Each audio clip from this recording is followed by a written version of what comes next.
My name is Daniel Reed. I'm 30 years old, living in a quiet suburb near Manchester. People always saw me as the quiet type, the kind who goes to work, comes home, and doesn't complain much about life. That was true, in a way.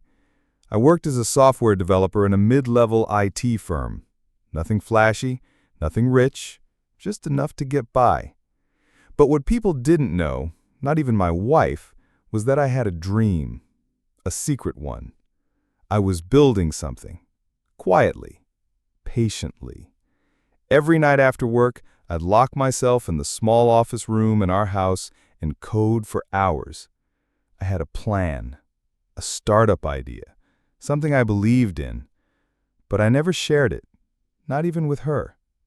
Her name was Olivia. We had been married for 3 years. At first, everything was fine. She used to smile more, laugh louder, hold my hand when we walked. But slowly, things began to change. She stopped looking at me the way she used to. The conversations became shorter. Her eyes always on her phone, her tone always distant. I tried asking her once, "Is something wrong?" She smiled, a fake one. "No, Daniel, I'm just tired." But I knew. I wasn't stupid. I noticed the way she got dressed for work lately. New perfumes, lipstick she hadn't worn in months, high heels that hurt her feet. I saw the way she giggled on her phone while texting someone when she thought I was asleep. One night, I followed her. She said she had a late meeting with her boss, but when I reached the restaurant near her office, I saw her, sitting at a candlelit table, across from a man in a suit. Not her boss, someone else. She leaned in, smiling, touching his hand. My heart didn't break. It shattered. I stood there, hidden behind a glass wall, watching the woman I married flirt with another man. And still, I didn't confront her. I didn't make a scene. I walked away, quietly. Because I knew something she didn't. The world thought I was ordinary, but I was about to become extraordinary. That night, instead of crying or drinking my pain away, I went back to my desk. I coded till sunrise. I sent emails. I built. I connected. And within 6 months, my project, Nova Cloud, got its first investor. But I didn't tell her anything. I kept pretending to be the same boring Daniel, the nobody she thought I was. Every day, I watched her drift further. Every day, I watched her come home later, touch me less, laugh at my silence. And every day, I smiled. Not because I was happy, but because I was preparing. Not for revenge, for something greater. For the next few months, I continued pretending. I'd come home from work, sit quietly on the couch, ask Olivia about her day, even when I knew she was lying. She'd mention meetings, overtime, office pressure, but never the man she was seeing behind my back. And I never asked. I had something else to focus on. My startup was growing, fast. Nova Cloud had already secured 2 rounds of funding. My app was being tested by over 10,000 users across Europe. Tech magazines began mentioning our name.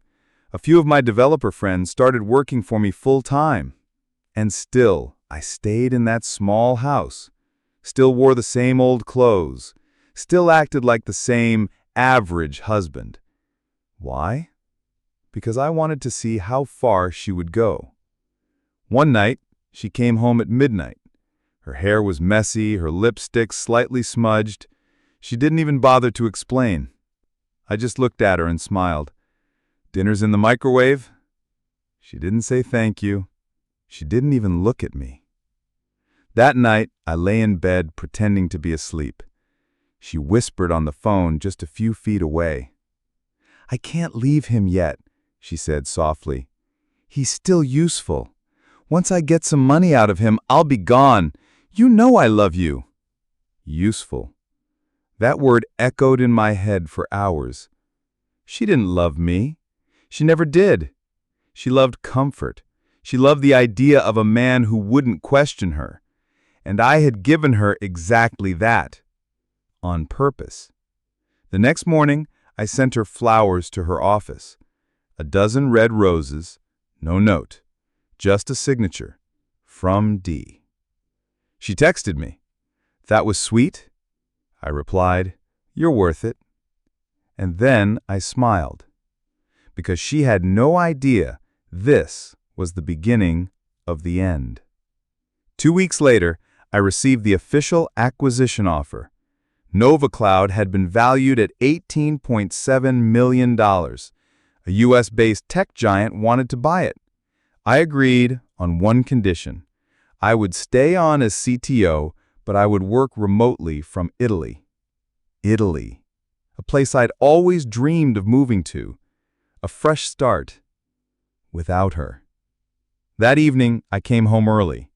She was in the kitchen cooking pasta, something she rarely did. She seemed happy. "Guess what?" she said. "My boss is sending me to Paris for a week?" I nodded. "That's nice." She smiled. "You don't mind, do you?"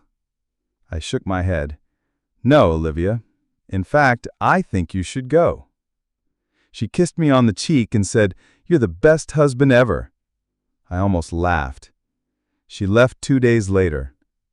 And while she was gone, I packed everything I owned, deleted myself from every shared account, closed the joint bank, sold the house, which was in my name only, transferred all funds to a new account under my new holding company in Milan, and left her a note. Just one line. "You were right. I was useful." Then I got on a flight to Italy, alone. Italy was everything I had dreamed of. Fresh air, soft sun, peaceful mornings. I rented a loft apartment overlooking Lake Como. Quiet, beautiful, away from all the noise, especially her. Every morning I woke up to the sound of water brushing against the shore and the soft smell of espresso from the cafe downstairs. But I wasn't on vacation. I was building a new empire. The buyout money from NovaCloud was just the beginning.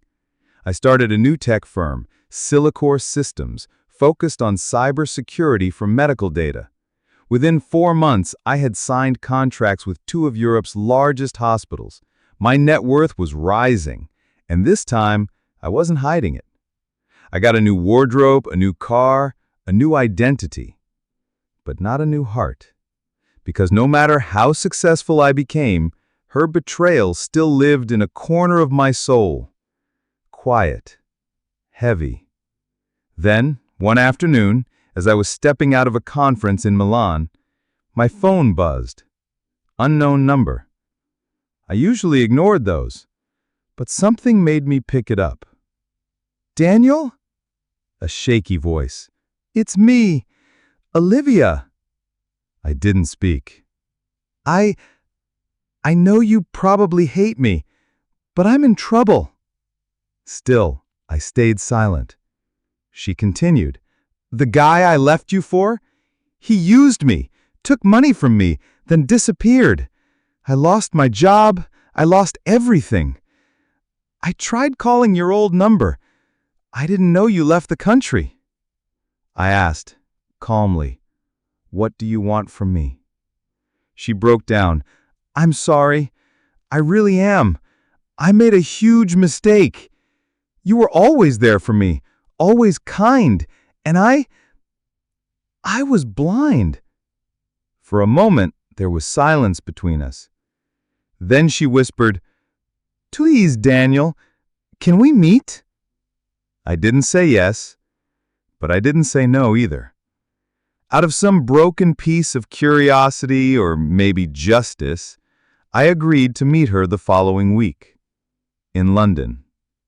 When I arrived at the cafe we once visited often, I saw her sitting at the corner table.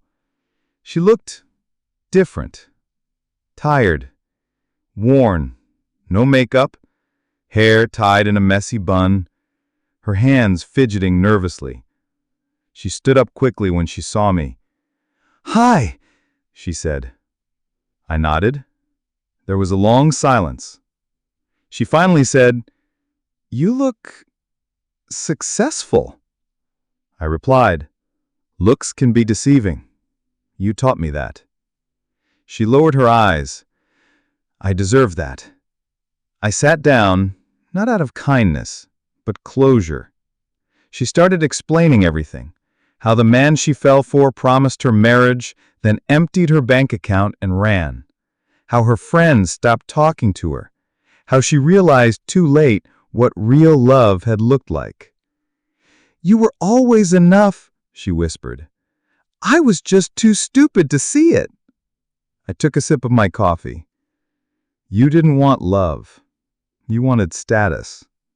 She said nothing.